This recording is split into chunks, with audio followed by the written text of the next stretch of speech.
सोचो, एक आदिल हुक्मरान रात की तारीकी में खुद भारी बोरी उठाकर गरीब बच्चों के लिए खाना लाया। सोचो, एक ऐसी रात जब शहर पर गहरा अंधेरा छाया हुआ हल्की हल्की चल रही हो और लोग अपने घरों में सुकून से सो रहे हों, लेकिन इसी वक्त एक ऐसा हुक्मरान भी हो जो आराम करने के बजाय अपनी रियाया की फिक्र में गलियों में निकले। ये कहानी है हजरत उमर फारूक रज़ी अल्लाह अन्हु की, जो सिर्फ एक हुक्मरान नहीं बल्कि अदल रहम और इंसानियत की जिंदा मिसाल थे। रात का वक्त था, शहर की गलियां सुनसान थी, हर तरफ खामोशी थी, सिर्फ हुआ की हल्की आवाज सुनाई देती थी। हजरत उमर फारूक रज़ी अल्लाह अन्हु सादा लिबास में शहर की गलियों में गश्त कर रहे थे। उनका मकसद सिर्फ एक था कि कोई भी इंसान भूखा न सोए, कोई भी मजलूम तकलीफ में ना हो। चलते चलते अचानक उनकी नज़र एक कुचे घर पर पड़ती है, जहाँ से हल्की सी रोशनी आ रही होती है और साथ ही बच्चों के रोने की आवाज़ सुनाई देती है। ये आम रोना नहीं था, ये भूख की चीख थी, ये मजबूरी की आवाज़ थी।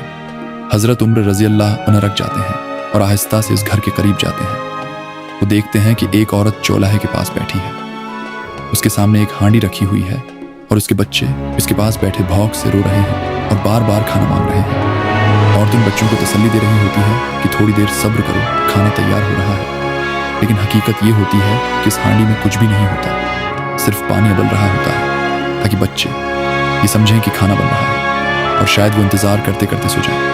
ये मंजर देखकर हजरत उमर फारूक रज़ी अल्लाह अन्हु का दिल लर्ज़ उठता है, उनकी आंखों में आंसू आ जाते हैं, लेकिन वो खुद को संभालते हैं और इस औरत से नरमी से पूछते हैं कि तुम्हारे बच्चे क्यों रो रहे हैं। औरत जवाब देती है कि हम भूखे हैं, हमारे पास खाने को कुछ नहीं, मैं सिर्फ बच्चों को बहलाने के लिए पानी उबाल रही हूँ।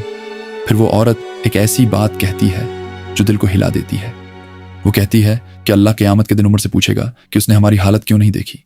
ये अल्फाज सुनते ही हजरत उमर रज़ी अल्लाह अन्हु के दिल पर गहरा असर होता है। वो फौरन वहाँ से निकलते हैं और सीधा बैतुल माल की तरफ जाते हैं। वो बगैर किसी ताखीर के आटे और खाने की चीज़ों की एक बोरी उठाते हैं। उनके साथ मौजूद शख्स कहता है कि ये बोझ में उठा लेता हूँ, लेकिन हजरत उमर रज़ी अल्लाह अन्हु फरमाते हैं, क्या तुम क़यामत के दिन मेरा बोझ भी उठाओगे?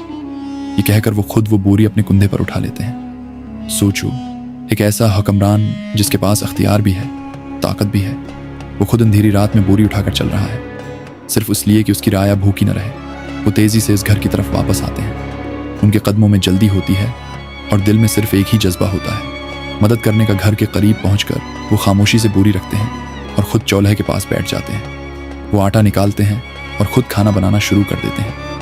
आग जलती है, धुआं उठता है और हजरत उमर रज़ी अल्लाह इन्हें अपने हाथ से हांडी को हिलाते हैं।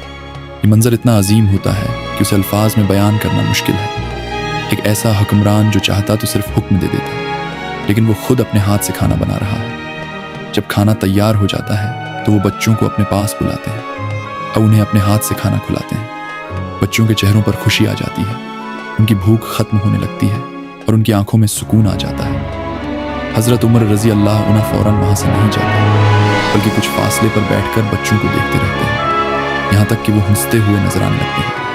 जब उन्हें यकीन हो जाता है कि बच्चे अब खुश हैं और पेट भर चुके हैं, तो वो खामोशी से वहाँ से चले जाते हैं, बगैर ये बताए कि वो कौन थे। यही असल इंसाफ है, यही असल रहीम है, यही असल क़ियादत है। ये वाक़या हमें सिखाता है कि ताकत का असल मतलब क्या है और एक सच्चे रहनुमा की पहचान क्या होती है। हजरत उमर रज़ी अल्लाह अन्हु ने यह साबित कर दिया कि एक हुक्मरान वो नहीं जो सिर्फ हुक्म दे, बल्कि वो है जो अपनी राया के दुख दर्द को महसूस